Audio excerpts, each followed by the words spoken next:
Encuentro sa Banwa sa Toboso Negros Occidental kung sa din 19, kapersona na batay lehitimong opresyon sunupa sa gobernador sa probinsya. Nakatutok Aileen Pedreso.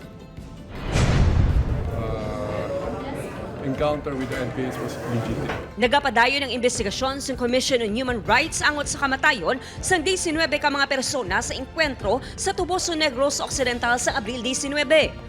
Nagpahayag ang pila ka mga human rights advocates nga handa sila magbulig sa mga himata nga luyag magpasaka sa reklamo angot sa pila ka human rights violations sa insidente.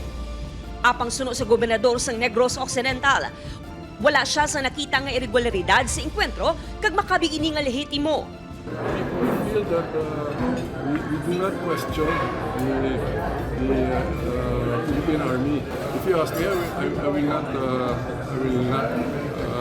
call for an investigation because I trust the Philippine Army. Ginakabig sa katapos ng rebelde nga grupo nga insensitibo ang pahayag sang gobernador. May mga kabuhi kuno nga nadula, gani nagakadapat nga mahatagan sang hustisya. Kalayo sa konteksto kag wala sang lohika ang pahayag ni Governor Bong Lacson nga hindi kinahanglan sang investigasyon ang ginakabig nga Toboso 19. Insensitibo ang ini nga pahayag nga kaangay lang nga wala ginatagaan balor ang kabuhi. Samtang sa isa ka statement, nagpahayag sang suporta sa militar ang Negros Association of Chief Executives apang ginakasubo kuno sa mga miyembro ang kamatayon sang 19 ka mga persona. Aileen Pedreso, One Western Visayas.